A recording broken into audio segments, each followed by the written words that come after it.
on this edition of Sightings. I'm very angry sometimes as the Air Force. I feel like they know more than they're telling us. He was a World War II hero, but did he die chasing an alien craft? When this UFO kicked into high gear, the aircraft was ionized. Then, a sightings update. Some deny it's real, but the mystery continues. You would probably say this could not have happened, but the photographic evidence proves otherwise. Plus, an ancient ritual brings a killer face to face with his victim.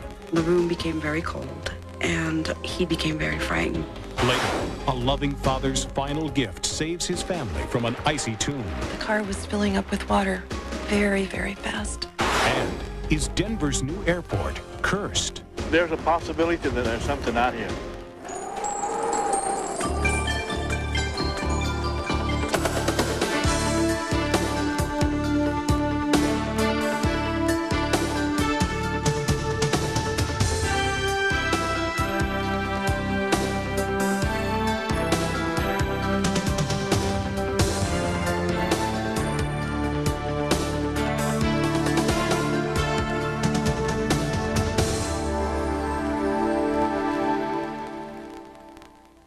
Welcome to Sightings. I'm Tim White. January 7th, 1948, 5 months after the mysterious crash near Roswell, New Mexico, a National Guard pilot on a routine training mission radioed in with a strange message. The pilot, a decorated World War II ace with over 2,800 hours of flight time, told the tower that he was in pursuit of a glowing object he could not identify. Moments later, the pilot, Thomas Mantell, was dead. In 1948, 3 separate UFO sightings that have come to be known as the classics sparked the modern UFO investigation movement. In response to public demand for answers, the U.S. government established Project Sign. Its stated purpose was to scientifically investigate UFO sightings, and among its first commissions was one of the 3 classic cases, the mysterious death of pilot Thomas Mantell. Was the World War II flying ace the world's first UFO fatality? Tommy was my big brother. He was 3 years older than I. And sort of awesome to me, of course. I remember Tommy mostly interested in airplanes. He made model airplanes and he had them hanging all over his bed. He wanted to be a fighter pilot so bad, but he was too tall. But then he was very happy when they sent him over to England, and his job was to take the gliders and paratroopers behind the lines. And on D-Day, that's what he did. On June 6, 1944, Thomas Mantell proved just what kind of a pilot he was. Mantell's top-secret mission was to deliver a glider deep behind enemy lines. Towing the glider behind his unarmed C-24, Mantell came under attack from enemy anti-aircraft fire 100 miles from the drop-off point. The plane was hit, but Mantell kept going and completed his mission, dropping the glider on target. This is what his plane looked like when it landed safely in England. He was awarded the Distinguished Flying Cross for heroism and extraordinary achievement in aerial flight. When he got out of the Army, I was hoping he'd get a regular 9-to-5 job, but he still wanted airplanes, so he started his own flying school. Then he joined the Air National Guards, and he liked that because he got to fly fighter planes in the Air National Guard. On January 7th, 1948, 6 months after receiving the Distinguished Flying Cross, Captain Mantell died during what should have been a routine training mission. He and his flight were retrieving some aircraft that had been undergoing overhaul and maintenance down in Marietta, Georgia. Larry Tabor is an historian and aeronautics expert who's been researching the Mantell case for more than 10 years. When I got into college, I found out that our squadron at the University of Louisville was named after Thomas Mantell, the Arnold Air Society portion of it. And so I began to do more and more research.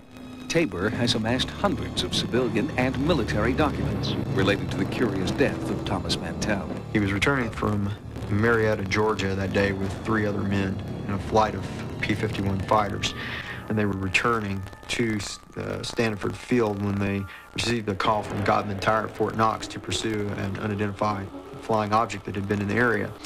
One of the airplanes did not participate in flight because it was short of fuel. The other 3 aircraft continued on, even though 2 of the aircraft, including Mantell's, were not equipped to go at high altitudes.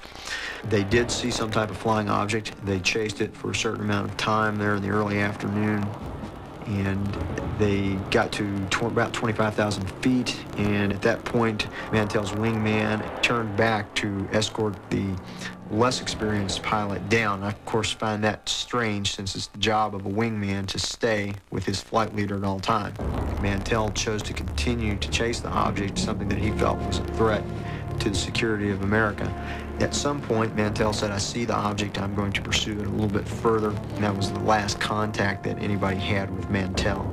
He went up to above 33,000, and at that point appears to have died from anoxia or lack of oxygen. The aircraft was continuing its high-power climb. Of course, with Mantell dead, eventually the aircraft heeled over from torque and came down in a spin where it crashed in a field down in Franklin, Kentucky. We were not told or informed by the Air Force. They wanted to sweep it under the rug with as little attention to themselves as possible, whether it be because they felt they were at fault for sending him, or if it was something they didn't want to talk about, what he was chasing. A neighbor that lived 3 houses down came to our house and told my mother what had happened. 2 neighbors from down the street came in, and they said, "Peggy, we got something we've got to tell you." And of course I had no idea what it was. And they told me, they said, "Tommy's had a crash." And I said, "Oh, is he all right?" And they said, "No, he was killed." The main thing I recall was standing in my brother's home with his wife, and we were all standing in a circle holding hands, and my mother said, "The circle's broken." And I might say she was broken also. For nearly 50 years, the family of Thomas Mantell has searched for an explanation. The military's silence has contributed to a flood of contradictory rumors. Mantell's body was found riddled with bullets. The body was missing. The plane had disintegrated. The wreckage was radioactive. And most disturbing of all, that Thomas Mantell's P-51 was knocked down by an extraterrestrial spacecraft. When we come back, our Sightings investigative team returns to the crash site. Remarkably, after nearly 50 years and a thorough military investigation, Sightings was still able to find additional pieces of wreckage from Thomas Mantell's P-51. Coming up next. He was too good of a pilot to go chasing after something that wasn't there. As far as a military cover-up, I believe there was. In 1948, National Guard pilot Thomas Mantell, on a routine training mission, spotted what he believed was a UFO bearing down on him. Moments later, his plane crashed, and from that day to this, his family has never known why. They've always had the theory. I still hear the Venus theory, and most recently the balloon theory, the top secret balloon that was out at that time. The Air Force will neither confirm nor deny the existence of a balloon near Godman Field that day. But there is compelling evidence that such a balloon did exist. In the hours before Mantell's UFO sightings and subsequent death, several bases reported seeing a UFO overhead, traveling at 250 miles per hour. One air controller described it as round and white, resembling a parachute. The Navy Skyhook balloon program was aimed at carrying cosmic ray experiments into the stratosphere, and the January 6, 1948 flight carried instruments, I believe, for the University of Minnesota Physics Department. Chief Engineer Charles Moore believes that the Skyhook balloon, launched on January 6th, was directly responsible for Thomas Mantell's death on January 7th. We heard reports of a large white object being seen in the sky over Illinois, and later we heard reports of a similar object being seen over Kentucky, And this was the first time that anyone in the central United States had ever seen such a high-flying balloon. But there are serious discrepancies between the actual flight pattern of a skyhook balloon and what Thomas Mantell reported seeing. He described an object traveling up and forward as fast as he was, and that the UFO was metallic and of tremendous size. I do believe, and I always will, that it was a cover-up because they never came to talk to anybody in my family about what had happened. They more or less just let us assume what had happened on our own. I'm very angry sometimes as the Air Force. I feel like they know more than they're telling us. It's affected my children because they never knew their daddy growing up. They were just children. I feel that he was intelligent and experienced enough not to have made the mistake of chasing a balloon. On several occasions, he said he couldn't gain on the object. It even appeared to be going faster than he was. I think it's possible that Captain Mantell did see the balloon and attempt to chase it. I would suspect it would have been high above him so that he had no possibility whatsoever of climbing to the altitude where the balloon was floating still in the stratosphere. When I first started doing research many years ago, one of the things that I heard was the fact that the aircraft had small holes in it. It was ionized, and it came about because Captain Mantell had gotten close enough to the exhaust system of whatever type of flying object that it was, and when this UFO kicked into high gear to leave our orbit, he was caught in the exhaust blast. If Captain Mantell had been caught in a radioactive backwash, the wreckage of his plane would tell the story best.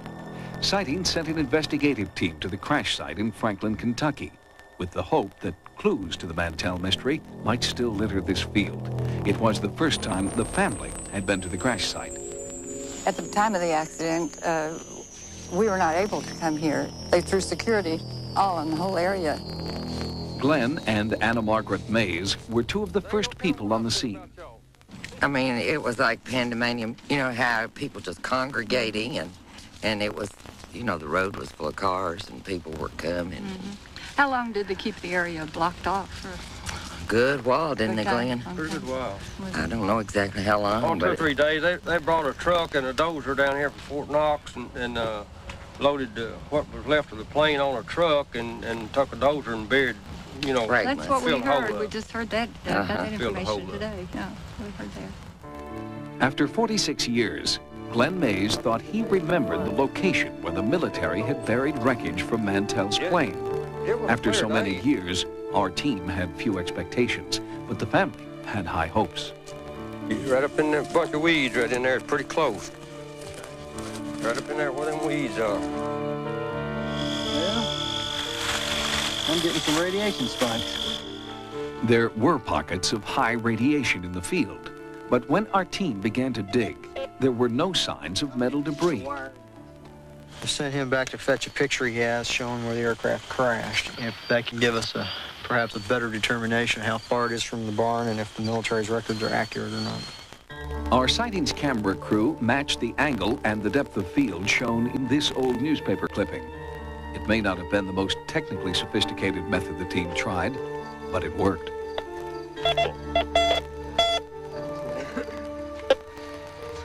Yep. Aircraft. It's green, isn't it? Yeah, it's chromate green. That's the interior of the aircraft. That's one of the spars. There you go. It's not necessarily all over. It's just like on sections. That's interesting. See? Here it'll spike, but up here it goes back to normal. In just the few remaining hours of daylight, Larry Tabor and the sightings team found over 24 pieces of wreckage.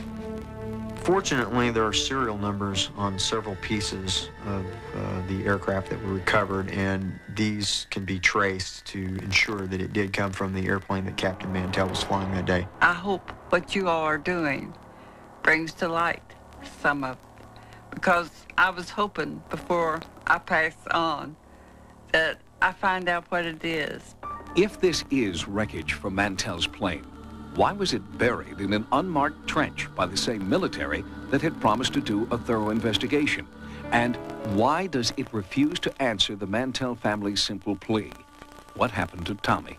As far as a military cover-up, I believe there was, at that time, very much a cover-up of the whole incident. To me, that's why there's always been a question. Maybe it was a UFO. How do we know? He was too good of a pilot to take a risk of his life and to hurt his family, to go chasing after something that wasn't there. Sightings has notified Air Force officials at the Pentagon that we have found what appears to be wreckage from Thomas Mantell's P-51. Sightings has also requested all information pertaining to this incident under the Freedom of Information Act. We hope to bring you the response to these inquiries on a future broadcast. Next, a sightings update. There's clearly a reluctance to acknowledging the probability of spontaneous human combustions because it's so bizarre, it's so weird. Recently, sightings reported on a controversial phenomenon known as spontaneous human combustion. Victims in England appeared to have been consumed from the inside out by intense, unexplained heat. Since that report, a fire investigator in the United States has come forward with details about SHC cases in Pennsylvania and New York. You will be among the first to see his bizarre photographs of the victims' remains. If the photographs themselves didn't exist, you would probably say this could not have happened. But the photographic evidence proves otherwise. What causes these bizarre deaths by fire?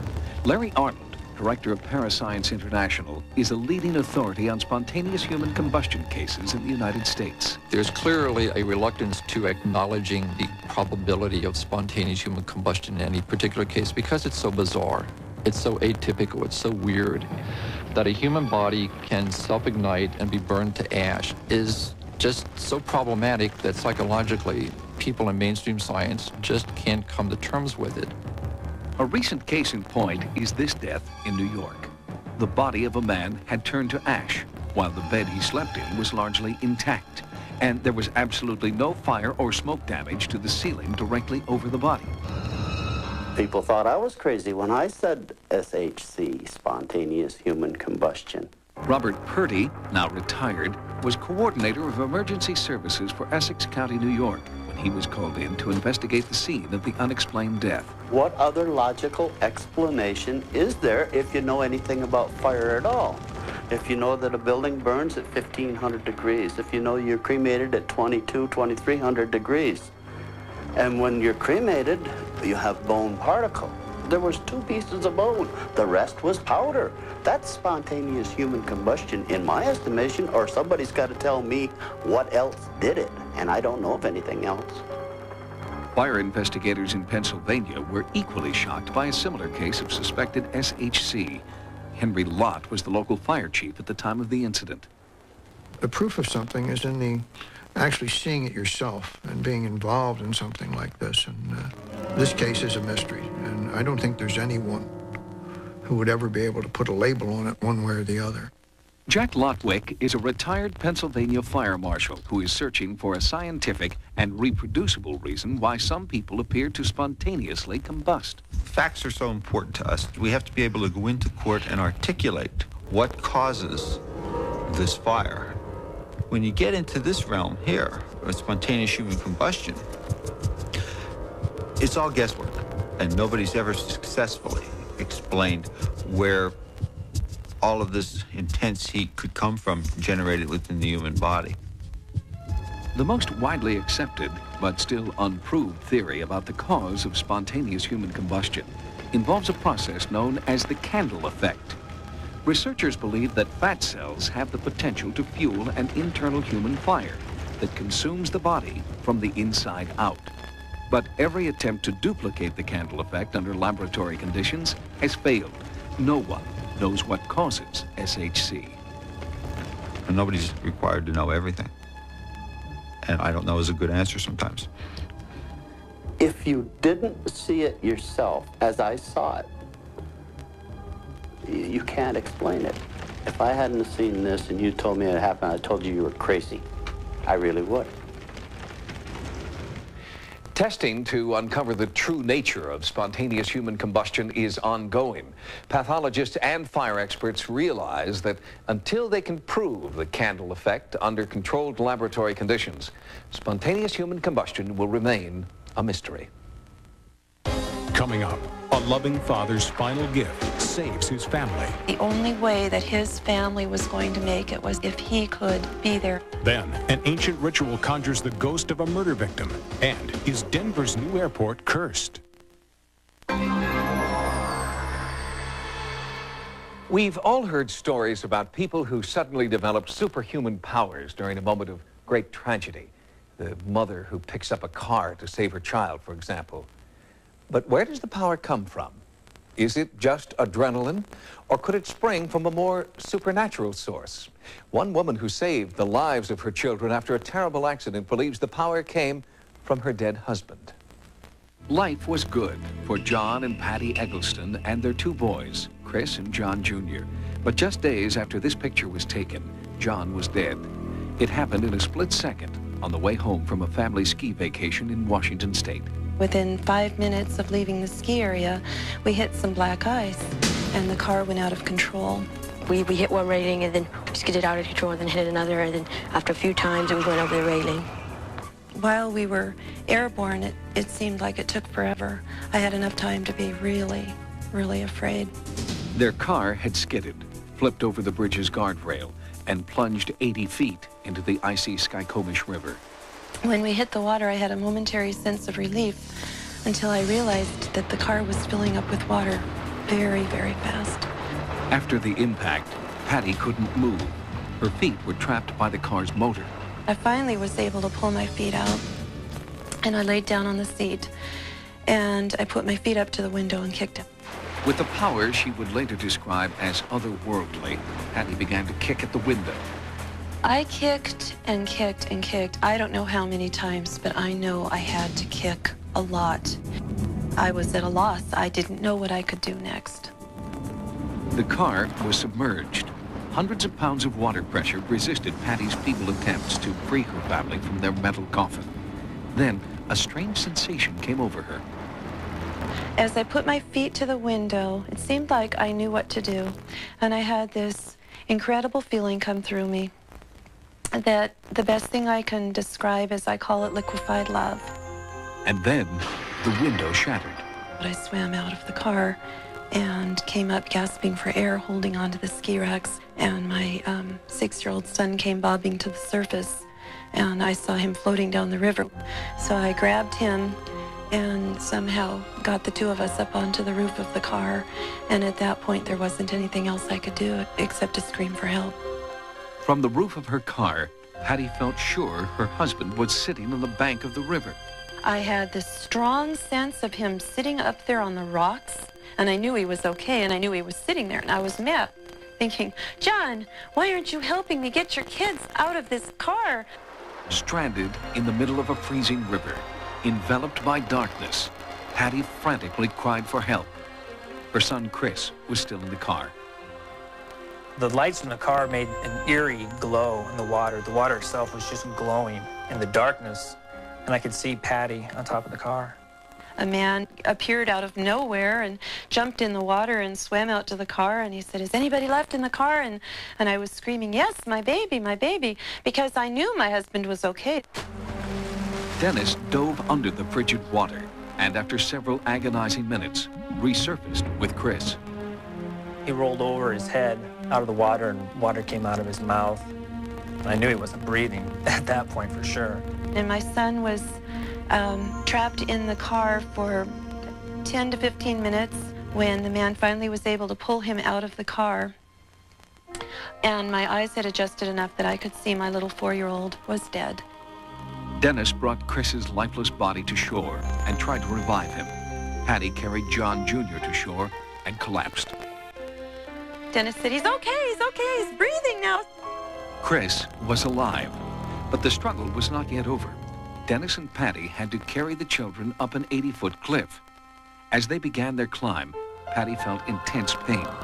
Doctors would later discover that her back was broken in 3 places. When Patty reached the road, she looked down to see where her husband was. but he was nowhere in sight. It turned out that my husband actually was still in the car. And I was so confused later on when I found that out, because I was so sure that he was up on those rocks watching the whole thing. An emergency team pulled John from the car and rushed him to the nearest hospital. But it was too late. The official cause of death was listed as drowning. The state trooper that investigated this accident said, "It is a miracle that the three of you are alive. You shouldn't be alive." It was months before Patty could bring herself to look at photographs taken at the crash site. But when she finally did, Patty had a revelation about why she and the boys had been spared. I could see right above the steering wheel there was a round fracture in the windshield. And the insurance adjuster said, somebody's head hit that windshield. And I said, oh my God, now I know. I know exactly when he died. And then everything made sense, because everybody was telling me, well, he died and he drowned and all of this. He didn't die in the hospital. His spirit departed his body when I put my feet to the window to kick the window out. Patty believes that her husband's spirit entered her body at that moment and gave her renewed strength. How else could a woman with a broken back manage to kick out a car window, carry her 50-pound child to shore, and then climb an 80-foot cliff? So I don't think it's much of a stretch to speculate that perhaps her husband died, and that some of the energy involved in his dying process aided Patty in kicking out the window. Patty agrees, and also believes that John has made his spirit known in other ways since his death. At the funeral, John appeared to his youngest son, Chris. Chris pointed up to the flowers and he said, Mom, look at those flowers. My daddy's in those flowers. Much later, Chris revealed another supernatural consequence of the accident while playing his electronic keyboard. He was playing with the synthesizer on it, and I was ignoring it, and then I was hearing this hauntingly beautiful music, and I thought, oh, that's really neat. And I said, what song was that? And he said, oh, that's the music I heard in heaven. It wasn't the first time Chris had described a place he called heaven. Chris said he flew there after the crash. The water started filling up in the car, and I started flying through this tunnel. It was a rainbow-colored tunnel. At the end of it, there were two gates. Went through a gate on the right, and then I saw these flowers. Chris was describing the classic visions associated with near-death experience. To understand what her son was going through, Patty met with Dr. Melvin Morse, who specializes in the study of near-death experience in children. Children have extremely simple near-death experiences. They're usually fragments of a powerful experience that they're groping to understand. Dr. Morse also studied the supposed instances of after-death communication between John Eggleston and his family. He has named the phenomenon parting visions. Chris is seeing his father's face in the flowers fits all the criteria of a parting vision. It's vividly real, superimposed over ordinary reality. He got some sort of a message from it, which is easy to understand, and it was clearly a spiritual event. And Dr. Morse believes that Patty's vision of her husband, safely resting on the rocks, was another example of a parting vision. There were several occasions where I was very aware of my husband's presence after he died, and I was very upset by those. These experiences are real. Patty's experience is what set me to writing Parting Visions, because it was for the first time that I personally made the connection between near-death experiences and widow's visions, both of which are well documented in the medical literature, but had always previously been in separate categories. But Patty believes her husband left more than a parting vision when he died. She believes that John also left a parting energy to save his beloved family. He knew that the only way that his family was going to make it was if he could be there and help us. And I was badly injured. I couldn't have gotten those boys out of that car without the final gift. For Patty and her family, after-death communication with John has not been a frightening experience. They feel it has given them a sense of closure and that they now know he is in a safe place. Next, a sacred ritual forces a murderer to confess. He confessed to Frank Malloy's spirit, and that was the single most significant thing about that seance. In 1984, a drug smuggler named Bruce DeMaine was tried and convicted for the murder of his friend, Frank Malloy. The case attracted worldwide media attention. The press flocked to the trial, not because of the heinous nature of the crime or the celebrity of the victim.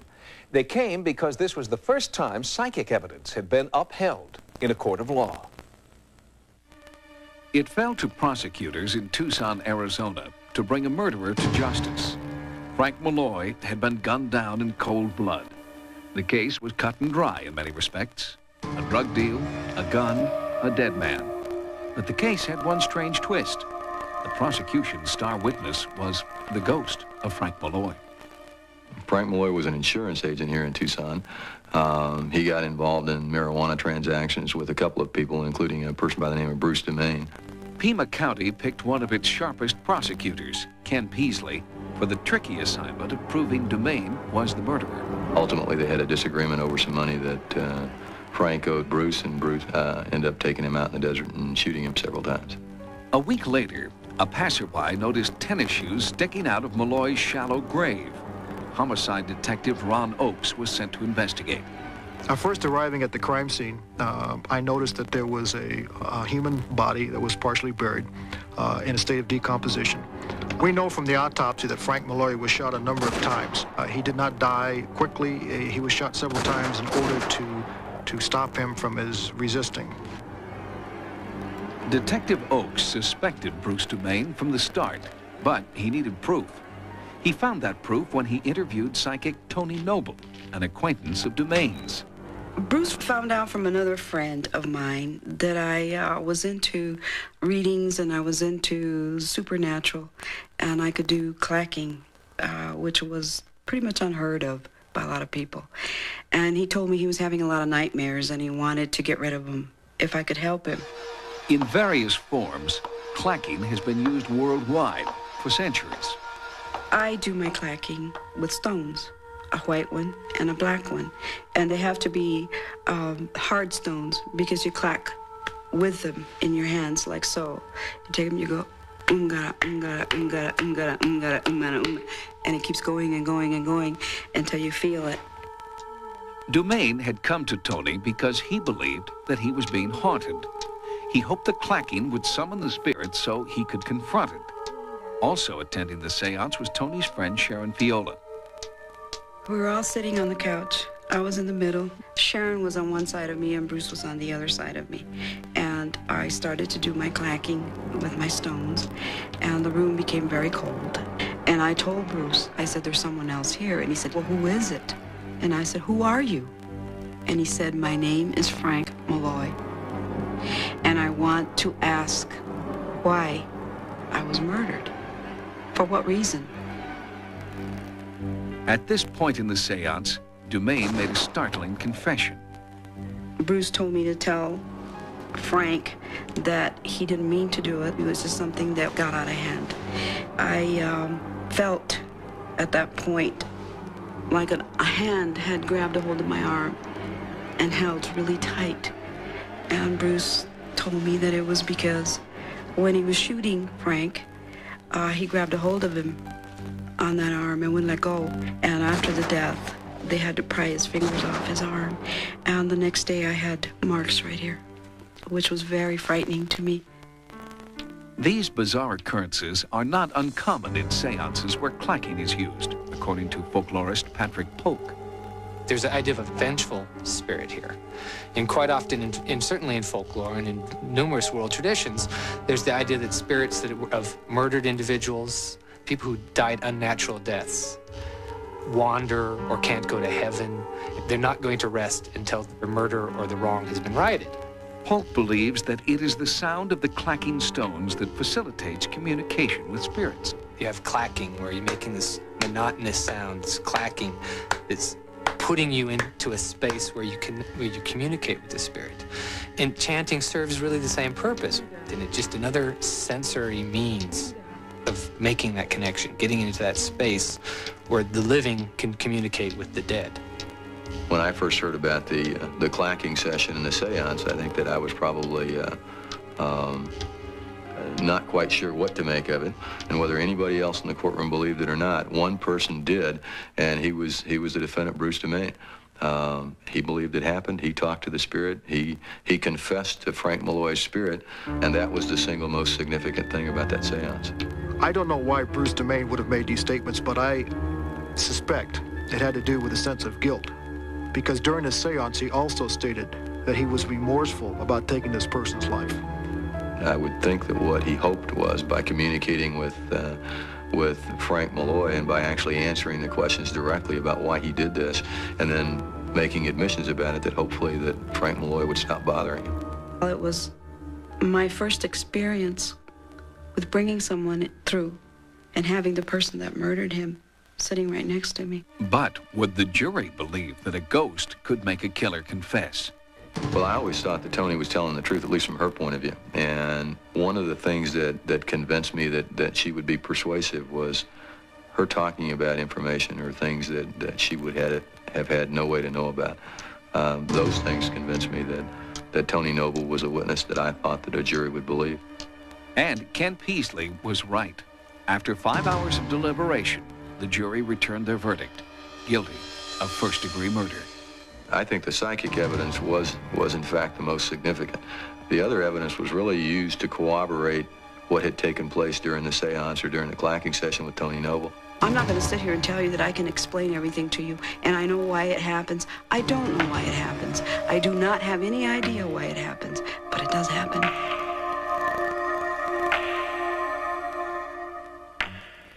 Bruce DeMaine is currently serving a life sentence for the first-degree murder of Frank Malloy.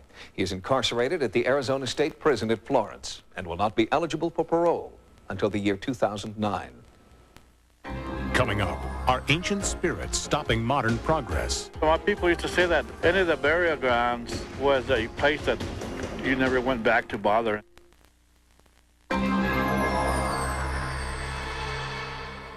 Denver, Colorado is supposed to have a new international airport by now. The grand opening was scheduled for 1993, but nearly a year and a half later, its doors are still closed. Construction delays, systems malfunctions.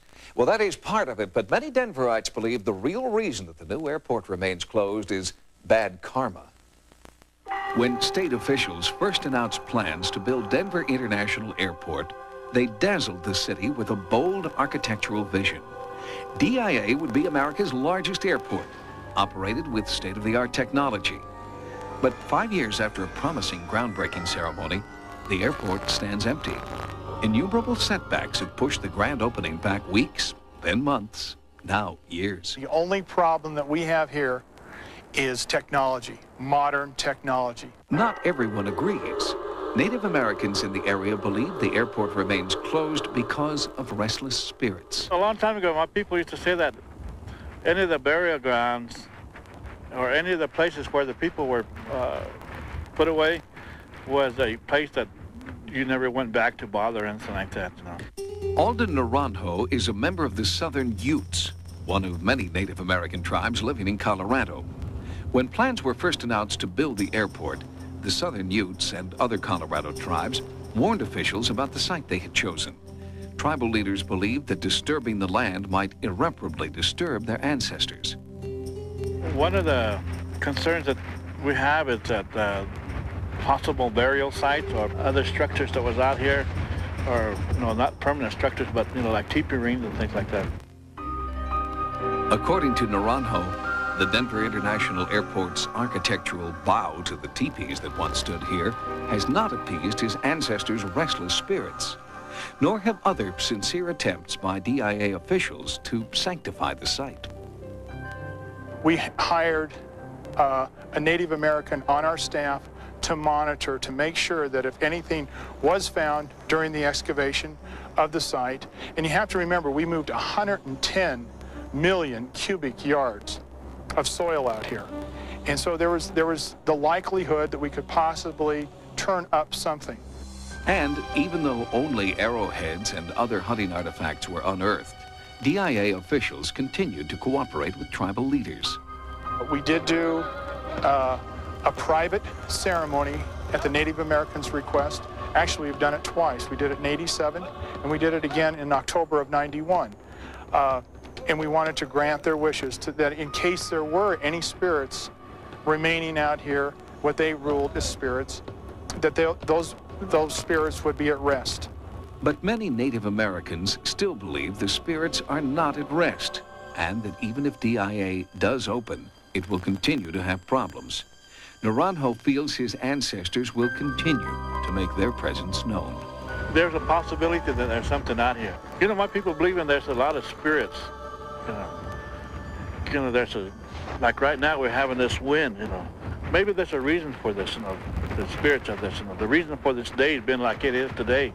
Was it just a coincidence that on a perfectly calm day, the wind suddenly whipped up when Sightings tried to interview Naranjo, and that the wind died down the moment the interview ended? Native Americans are not the only people who believe the airport is cursed. Experts in the ancient Chinese tradition of feng shui believe that not just the land, but the design of the building itself is the source of the problem. It's a way of using your built environment to promote harmony in your own life. Jane Fleming and Wilhelm Hepp are experts in the principles of harmonious design known as feng shui. After examining DIA, they found serious violations of feng shui principles. It boils down to a conflict between what we would call the white principle and the red principle. The red principle would be the heart energy, spirit energy, and circulation in the human organism. And the white principle is the energy that can either be clarity, purity on one hand, or world stagnation and grief and depression on the other. And what we find here is that there is a total surplus of white energy, most visible in the roof, and it's not balanced by an equal amount of red energy. It creates a lot of tendency to feel heavy, to feel a little depressed. According to Hepp, there are several other areas where the building should be redesigned. The height of this walkway is out of proportion to its width, and this wall cuts off positive energy flowing from the Rocky Mountains. They decided to close down the glass, and so you have this feeling of like you're smashing into this dead end. Although the feng shui tradition is a world apart from the Native American culture in this area, Hepp believes there is a significant connection. The feng shui aspect of red and white being in conflict can be taken metaphorically between white culture versus native culture. I know other places where things have been built on burial sites or sacred sites or energetic sites of natives, and it never quite works out. Airport authorities have not heeded the advice of our feng shui experts. No further Native American cleansing rituals have been performed. And at the conclusion of our investigation, the airport remains closed. If you've had a paranormal experience, call the Sightings hotline at 1-900-933-SIGHT. That's 1-900-933-7444. Each call 65 cents a minute. Average call lasts 3 minutes. Sightings is also online. Our email address is sightings@aol.com. Until next time, remember, no mystery is closed to an open mind. For Sightings, I'm Tim White. Monday, Janeway and her crew discover a tunnel in space, but will it lead them home or into greater danger? Don't miss the next Star Trek Voyager tomorrow at 8 here on UPN Philly 57. But now, stay tuned for University Hospital coming up next.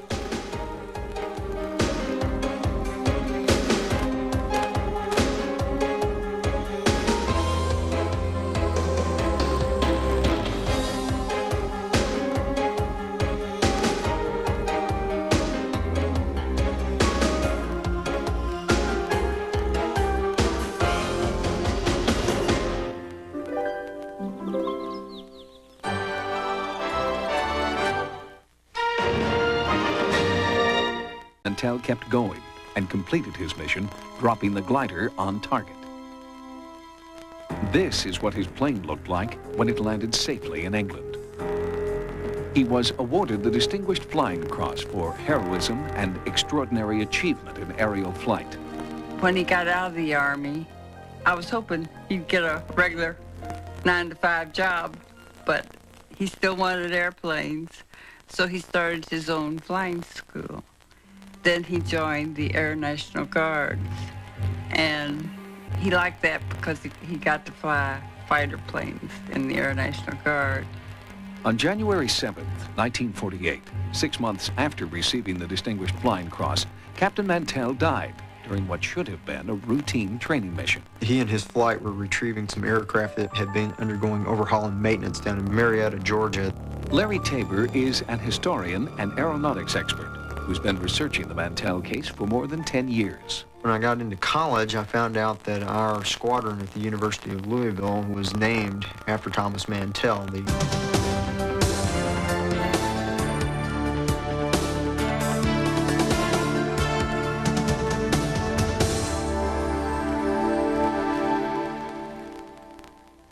Welcome to Sightings. I'm Tim White. January 7th, 1948, 5 months after the mysterious crash near Roswell, New Mexico, a National Guard pilot on a routine training mission radioed in with a strange message. The pilot, a decorated World War II ace with over 2,800 hours of flight time, told the tower that he was in pursuit of a glowing object he could not identify. Moments later, the pilot, Thomas Mantell, was dead. In 1948, 3 separate UFO sightings that have come to be known as the classics sparked the modern UFO investigation movement. In response to public demand for answers, the U.S. government established Project Sign. Its stated purpose was to scientifically investigate UFO sightings, and among its first commissions was one of the 3 classic cases, the mysterious death of pilot Thomas Mantell. Arnold Air Society portion of it. And so I began to do more and more research.